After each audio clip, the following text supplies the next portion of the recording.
योग अब पूरी दुनिया में छा गया है और इस बार का अंतर्राष्ट्रीय योग दिवस का जो थीम है वह भी लाजवाब है, वसुधैव कुटुंबकम। इसमें दुनिया में हम चाहे कहीं रहें, कहीं के रहें, एक दूसरे के मनोभाव इस तरह से जुड़े हुए हों कि किसी के प्रति किसी के मन में कोई आशंका शंका न रहे और एक दूसरे की कल्याण की बातें सोचते रहें। दरअसल ये थीम भी हमारे उपनिषद से ही लिया गया है, जिसमें कहा गया है सर्वे भवन्तु सुखिनः, सर्वे सन्तु निरामया, सर्वे भद्राणि पश्यन्तु माँ कश्चित् दुख भाग भवेत्। यानी किसी को भी किसी प्रकार का दुख ना हो, ऐसा हम लोग प्रयास करें। और इस प्रयास में तो कहीं भी आतंकवाद का कोई जगह नहीं है, उग्रवाद का कोई जगह नहीं, एक दूसरे की ज़मीन के हड़पने की नीयत का कोई जगह नहीं। जगह है तो सिर्फ और सिर्फ प्रेम का। और ये चीज़ें तभी प्राप्त की जा सकती हैं जबकि हम योग को जोड़ दें, योग करें।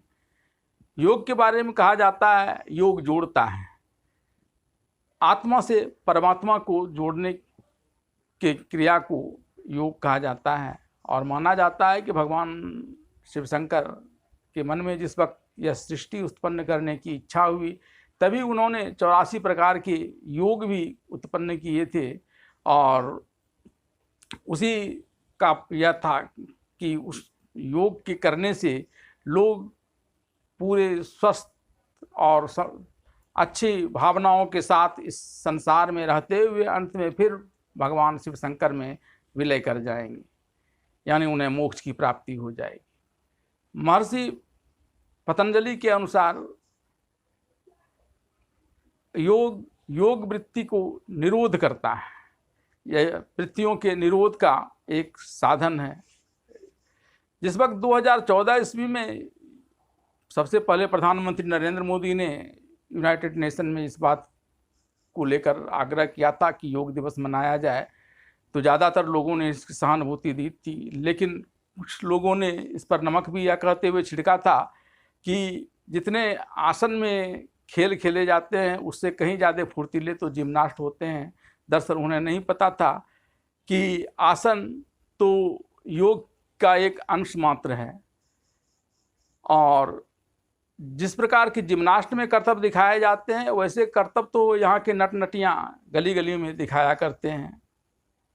दरअसल योग पूरे 8 अंगों में बटा हुआ है, इसलिए इसे अष्टांग योग भी कहा जाता है। और सब अंगों की अपनी अपनी विशेषताएं हैं और बिना एक सीढ़ी को पार किए दूसरी सीढ़ी पर नहीं जा सकता। और योग की जो अवधारणा है यानी मोक्ष की, युज्य की, समावता की, वह तब तक हासिल नहीं किया जा सकता जब तक कि योग के पहले अंश को पार न कर लिया जाए और उसकी निरंतरता बनाई रखी जाए।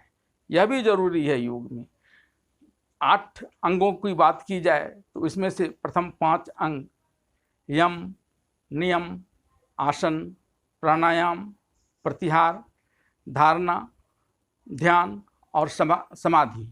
इसमें से पहले 5 ये बहिरंग हैं और अंतिम 3 अंतरंग हैं, क्योंकि सबसे पहले हमें अपने आप बहिरंग को ही साधना होगा, तभी हम अंतरंग में प्रवेश कर सकेंगे, खुद को जान पाएंगे कि क्या है। और इसके लिए सबसे पहला आता है यम और नियम।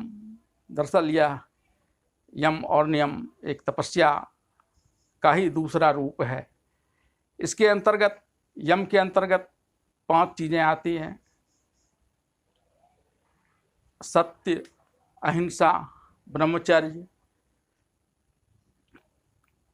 आस्तेय और अपरिग्रह। आस्तेय का अर्थ होता है किसी भी दूसरे चीज़ों पर बुरी नज़र न रखना, और उसी प्रकार से 5 चीज़ें नियम के भी अंतर्गत आते हैं।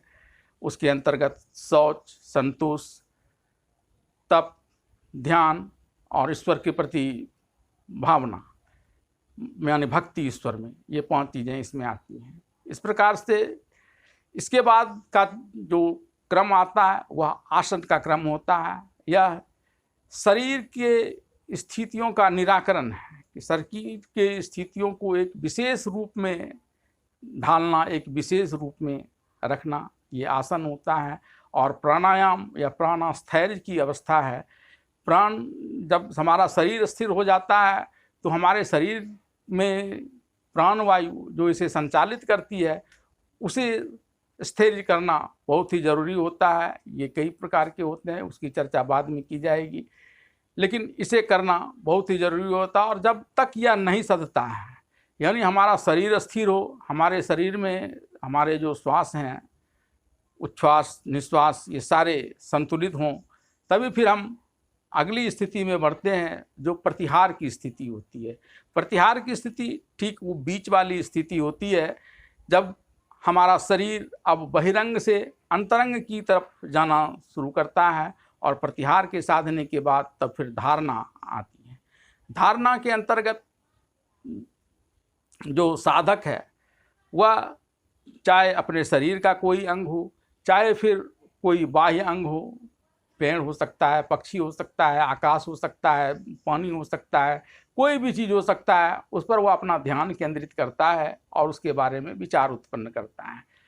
धारणा के अंतर्गत कई प्रकार के विचार उसके मन में आएंगे, अच्छे विचार, बुरे विचार, और फिर वो धीरे धीरे अपना जो ध्यान है उसके तरफ बढ़ेगा और वह अपनी गति को जो अलग अलग विचार थे वह सदृश विचारों में बदलता चला जाता है, और यह स्थिति ध्यान की स्थिति कहलाती है। और ध्यान करते करते फिर ऐसी स्थिति आती है जब वह जिस बिंब को बनाता है, केंद्रित करता है, वह उसको कभी अनंत तक विस्तृत करता है तो कभी शून्य तक समाहित कर देता है, और ज्ञान यह स्थिति प्रज्ञा की स्थिति कहलाती है। यानी वो हर चीज़ से परे हो जाता है, हर चीज़ में शामिल हो जाता है, और इसको करने से ही उसे मोक्ष की प्राप्ति होती है।